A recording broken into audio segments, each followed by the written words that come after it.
So what is sustainable fashion?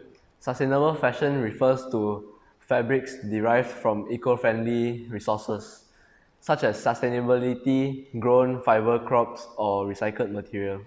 I think sustainable fashion means that clothing that uses materials that doesn't harm the environment around us. So why sustainable fashion? We chose sustainable fashion because mass production has a lot of negative effects on the environment. I support sustainable fashion is because with a prominent trend towards the sustainability and being green, as I can say, sustainable clothing has expanded towards reducing the amount of clothing discarded to landfills and decreasing the environmental impact of agrochemicals in producing conventional fiber crops, example, cotton. And another reason why I choose this is because it is recycled clothing that upholds the principle of the three types of environmental R, which is reduce, reuse, and recycle. So what are the benefits of sustainable fashion? I think there are many benefits to it, but the main benefit could be that it helps the environment because being sustainable reduces the waste created, energy used, and less water to produce the clothes.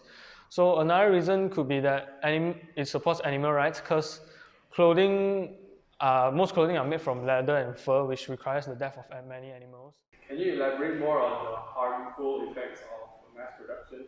The dyes used while mass production produces toxic chemicals which end up in our water, in our drinking water. And gathering these materials like cotton plantations, we have to clear a lot of land, which leads to deforestation and loss of animal habitat.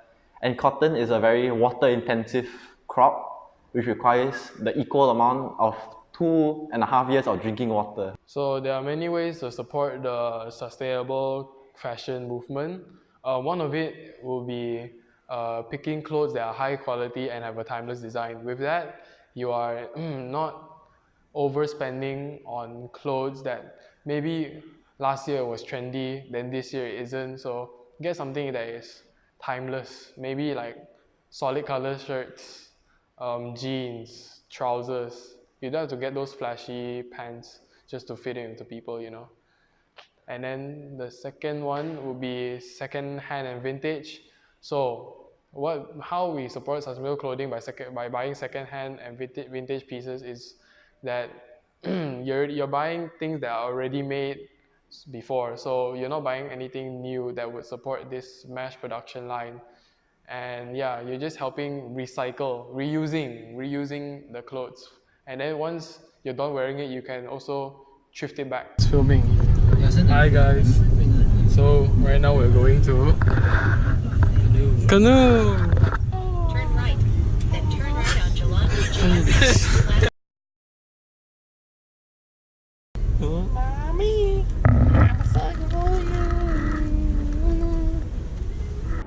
okay, hello guys. My name is Jin, and today I'll be interviewing someone about sustainable fashion. Do you want to self-introduce yourself? Hi, I'm Noelle and I'm the founder of Canoe Wear. It is a tropical label founded in Kuala Lumpur, and we believe in sustainable and ethical fashion. Yeah, awesome. Okay, so I will give you the first question right now. For the viewers that don't know what is sustainable and ethical fashion, do you mind giving us a description about? Okay, so sustainable and ethical fashion is about doing things in the fashion industry, such as production and how we do things in a way that actually benefits the environment and people in the long run. So it doesn't cause harm, but in a way it actually cares for the environment and people as we produce clothes. Yeah. Yeah. Second question. Since sustainable fashion is trying to start a movement, what is it trying to actually solve? It is trying to solve different issues. For example, when you're using synthetic fabrics in production, sometimes it may cause harm in the health of the people working in the factory that produces those fabrics. And also, like synthetic dye may cause pollution in the water. So all these are issues that comes from the fashion industry that we are trying to solve. So when we use natural fiber, those fiber doesn't harm the environment, and also it is when the factory workers work on them, it doesn't cause much health issues. So these are the things that step by step we are trying to make sure it creates the fashion industry is able to create a healthy environment for people from the production line up to the consumer who wears them. After knowing what sustainable clothing is in general with the description, would you mind telling us what the movement is like in Malaysia? Okay, well, the sustainable movement has been growing in Malaysia more and more. There are more brands that are sustainable brands now that has just started in Malaysia, as well as non-profit organizations such as Fashion Revolution. That is a global movement that has also an office in Malaysia. Other than that, there's the zero waste movement and non-profit organization that has begun in Malaysia. So those are great. After knowing what the movement like is Malaysia, let's talk about your brand, Canoe. Okay. Starting out, were there any challenges? I guess the biggest challenge is actually starting it, because you're just bringing something that's non-existent to existence. So the biggest challenge is starting it, but once you get started and you learn along the journey, I believe that it's fine. Of course, there may be challenges along the way, but everything will work out. So I guess one of the challenge is that sometimes if you want to really take, for example, if you want to get fabrics that were hand woven and hand dyed, it may cost more, and so we have to sell it at a higher price to customers. But will they receive it well? Is it something that will they spend just say $500 or $1,000 on a just a basic wear, for example? So sometimes it takes that, because the raw materials are expensive, so it will conclude to that. So those are the things that may be challenging if we want to just say grow more. But I would say that it's a journey, so we take it step by step. Speaking of Canoe, since there are different types of sustainable clothing, fashion, like I could state all of them. There are custom made, green and clean, high quality, timeless design, fair and ethical. We repair, we design and upcycle, rent, leave and strap, secondhand and vintage. Which genre do you think Canoe fits in? Multiple is possible. I feel Canoe fits into the category of zero waste. So, for example, when we produce items, we cut the fabrics in a way where we don't have to have any wastage. So we're using everything to create something beautiful that customers can wear. For example, if we have extra fabrics from our batik collection, we will make them into headbands. So nothing is put to waste. Other than that, we also work on upcycling. So we use vintage tea towels to create kimono jackets and skirts that are really, that are pretty cool. Well, we are also timeless. So our designs are timeless, and we also pay people fair wages. So we are already doing these things.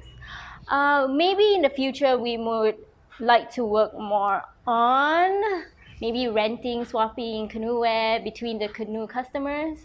We'll see. All right, awesome. Okay, so speaking of Canoe, how did it all start? What inspired you to start the brand? So what inspired me to start the brand is that I always like wearing clothes that are unique and different, and as well knowing where it comes from. So it comes from a place where the garments are made by people who are paid fairly, by fabric that doesn't harm the environment.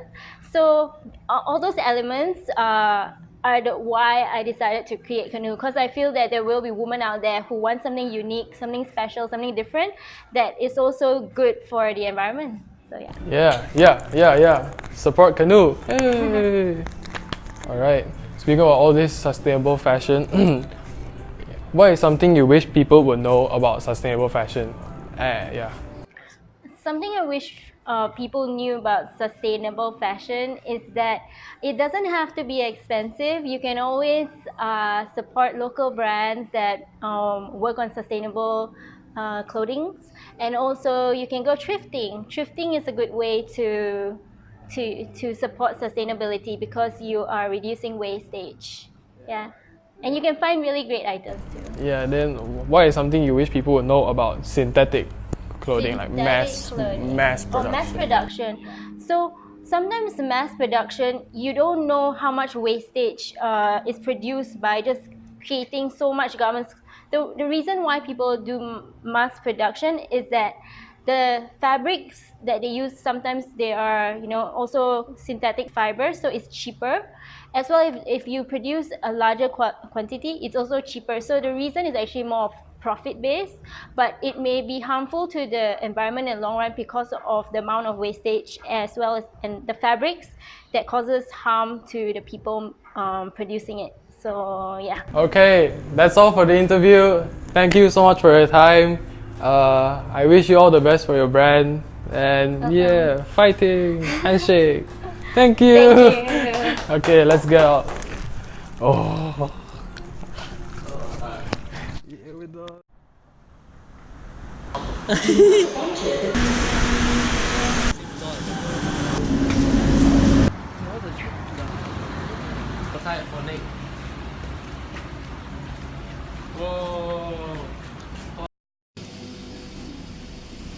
Hi guys, right now we're at Modo. I'm having an exclusive interview with the owner, Mr. Edwin, and I'll be asking him a few questions here and there, and he'll be answering right back.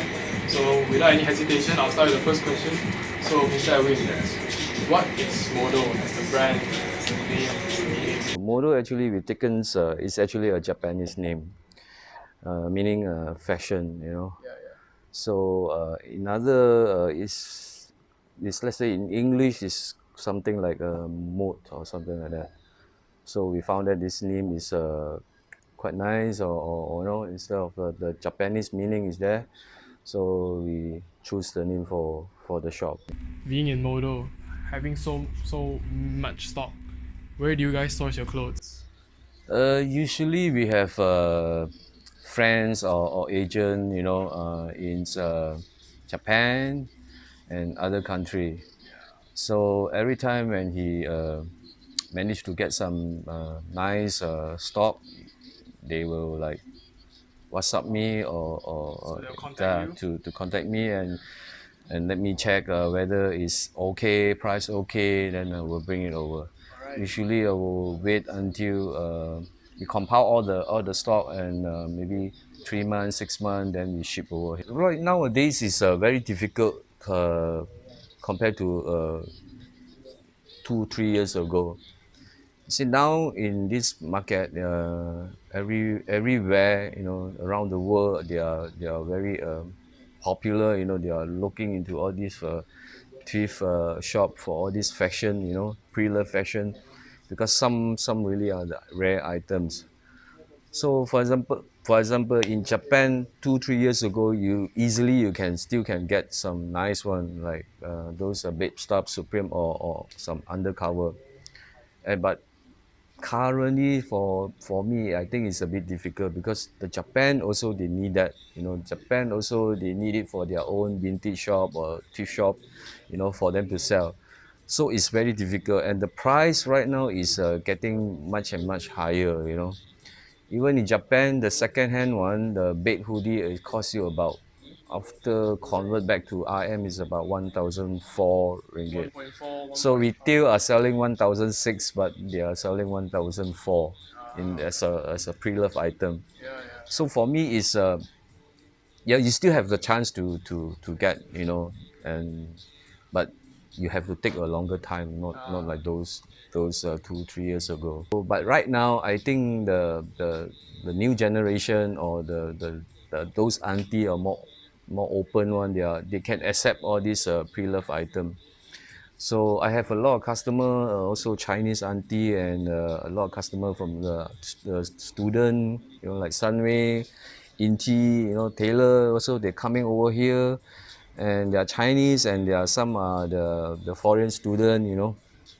So they don't mind anymore, you know, wearing the used one or pre-loved one, as long as they get a piece of the rare item, you know, the piece, the design they like, the fashion they like, they don't mind. So over time, more and more people come. Yeah, I more think accepting. I think this is more and more people accepting, So and pre-loves something like yeah, you how to say that, you recycle the goods, right? You make the world's a better place. yeah, speaking of our topic, yeah, sustainable fashion. So, talking about stock, Yeah. talking about how. So before putting up on the racks, what must be done? What must be, I have to do some legit check about the brand, legit check about the items, whether it's legit or not. And of course, we will clean it before we put it on the rack, you know. And yeah, this is and of course we have to uh, how to say that, the pricing, you know, we need to survey, we need to check, you know, how much value this item costs about it. Yeah, so basically what Modo does is they'll just do research, try to get legit check, they don't want any fraud items in their stores. So after checking, they'll wash it up, hang it up, and then set up for the good price, I guess. So that's all for now. That's all for the interview.